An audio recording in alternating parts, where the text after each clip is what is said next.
Pasti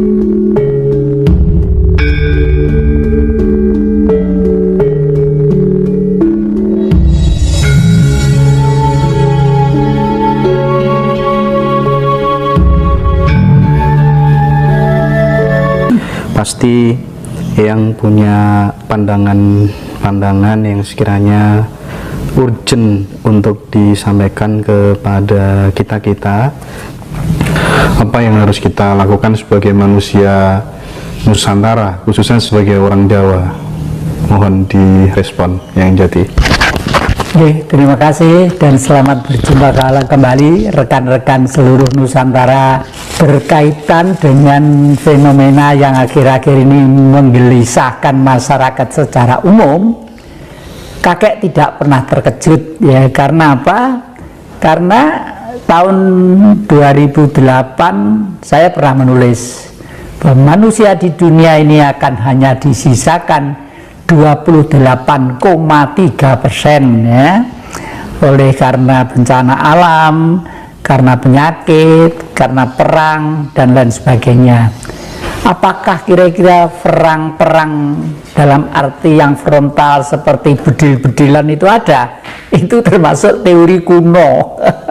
Sekarang tuh eranya sudah era baru, era digitalisasi. Mungkin saya pakai saya pakai istilah mungkin ini adalah perang era modern di mana sudah menggunakan semacam virus atau bakteri-bakteri yang dibuat sedemikian rupa untuk mengalahkan pihak yang dianggap lawan. Nah, untuk kita sebagai orang Nusantara, khususnya etnis Jawa, mohon maaf, khususnya etnis Jawa, itu sebenarnya manusia yang tidak pernah kaget dalam hal seperti ini. Nah, selembut-lembutnya virus, selembut-lembutnya bakteri, masih lembut yang namanya istilah Tuhan itu sendiri. Lah, lawannya siapa? Ya hanya Tuhan itu sendiri. Leluhur kita menggambarkan seperti apa? Leluhur kita menggambarkan seperti pada waktu perang Mahabharata, di mana Prabu Salyapati sebagai senopati Astina melawan Pandhawa yang hanya 5, ternyata yang menang Pandhawa. Kemenangan Pandhawa itu kuncinya pada apa? Ternyata pada Prabu Puntadewa, Raja Pandhawa, Raja Amarta ya, seorang raja yang sangat lugu dan sederhana. Pakaiannya tidak bermacam-macam corak seperti kakek ini, sangat sederhana sekali, hanya pakai gelung, pakai gini, karena ini aja enggak pakai kelat bau ya, cincin juga enggak pakai, melambangkan bahwa hidup itu adalah dinamika dari karakter si jiwa itu sendiri. Yang membuat gelisah, membuat bingung adalah jiwanya. Kenapa jiwanya gelisah dan bingung? Karena selama ini kita belum menyentuh, tidak paham tentang peranan Tuhan itu sendiri. Ini yang penting ya. Karena selama ini kita tidak menyentuh kepahaman tentang Tuhan itu sendiri.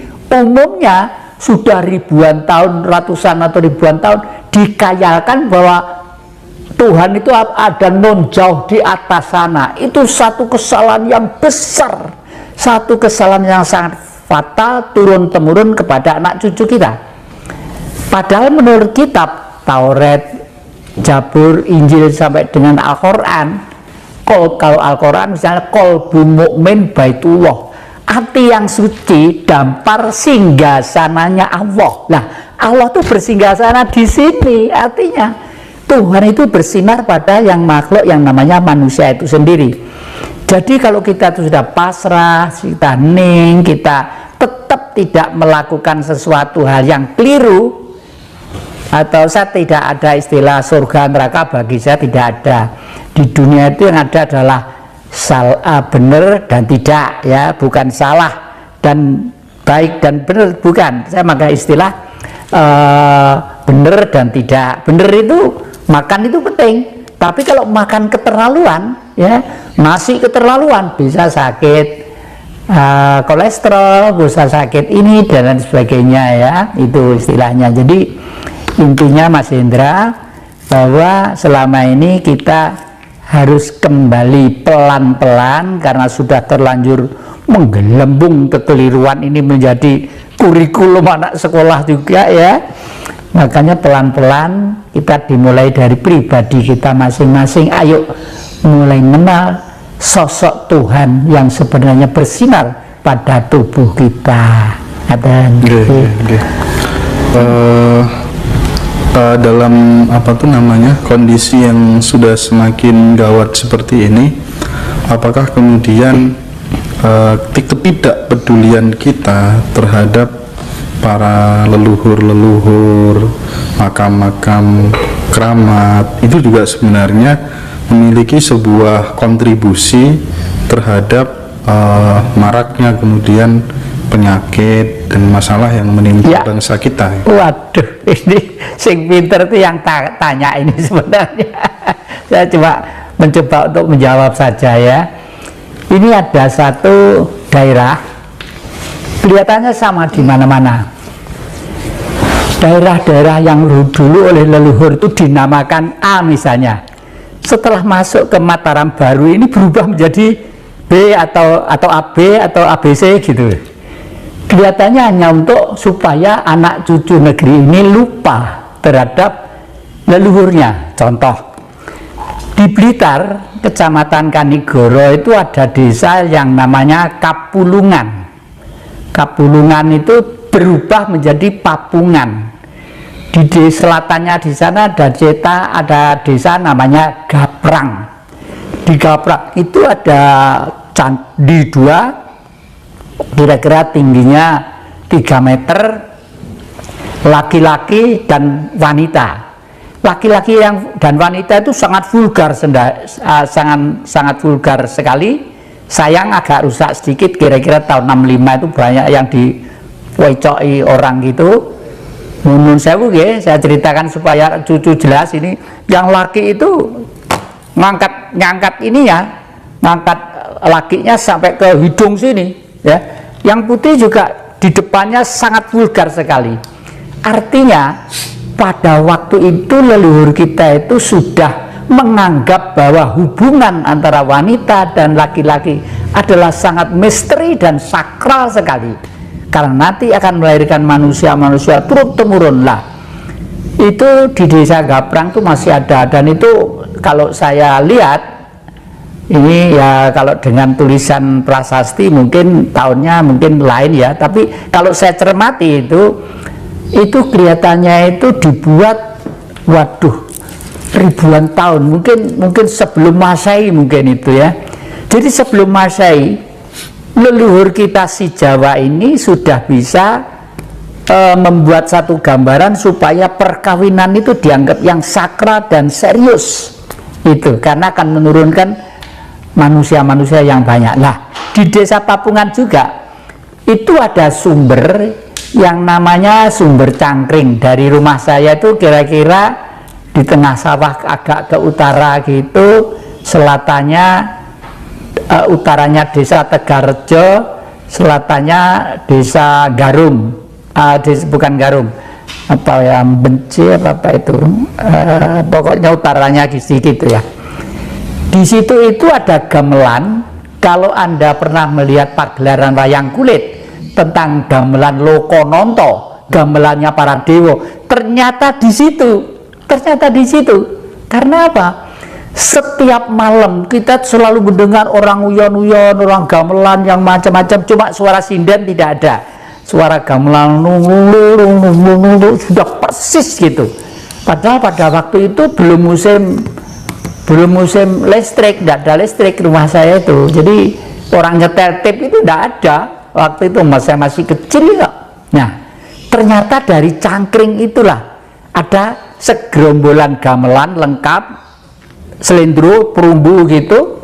Nah, kalau desa itu mau pinjam gamelan untuk bersih desa, misalnya bersih desanya besok gitu, malam nanti itu udah datang ke sana bawa sesaji bunga sama apa gitu, kesenangannya yang sana gitu ya. Ya badhe nyuwun ngapil gamelan yang benjing putu-putu wayah badhe bersih dusun gitu ya. Besok pagi itu gamelan itu lengkap, di kiri kanan itu lengkap, terus dipinjam, kalau sudah dikembalikan lagi. Nah, pada waktu meminjam itu ada syaratnya. Syaratnya adalah tidak boleh diganti apapun. Pakunya tidak boleh diganti, bumbung-bumbungnya tidak boleh diganti, terus tali-talinya itu tidak boleh diganti. Saya masih ingat pada waktu itu saya umur 3-4 tahun, bersih desa itu yang dalang itu adalah Pak D saya, namanya Darsono, Sayem Sudarsono gitu namanya itu ya. Dalang, terus tukang gongnya itu namanya kembar, Dugel dan Tumper itu namanya itu.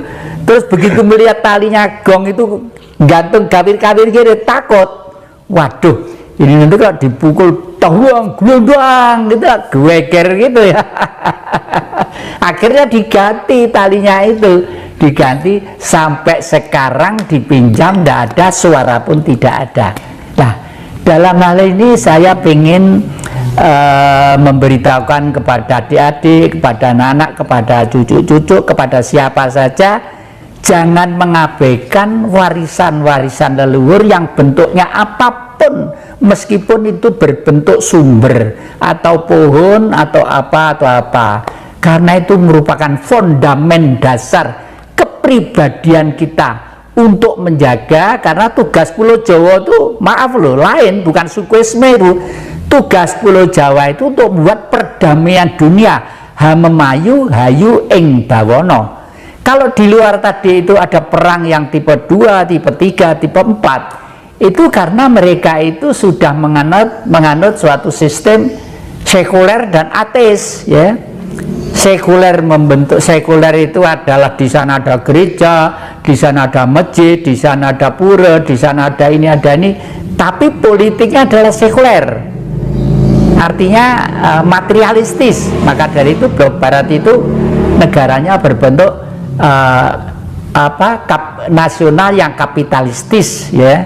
Karena nasionalisme di dunia itu banyak nasionalisme ya. Di Afrika ada nasionalisme, di utara ada nasionalisme, di barat ada nasionalisme. Nah, tetapi di Jawa itu, di Indonesia juga nasionalisme, tapi nasionalisme yang humanity. Oleh karena itu, oleh Bung Karno itu diringkas menjadi ketuhanan yang Maha Esa, kebangsaan, kemanusiaan, kerakyatan, keadilan sosial. Itu yang lalu menjadi Pancasila inilah. Kembali ke masalah peninggalan leluhur, itu tolong di desa-desa itu sekaligus untuk mengurangi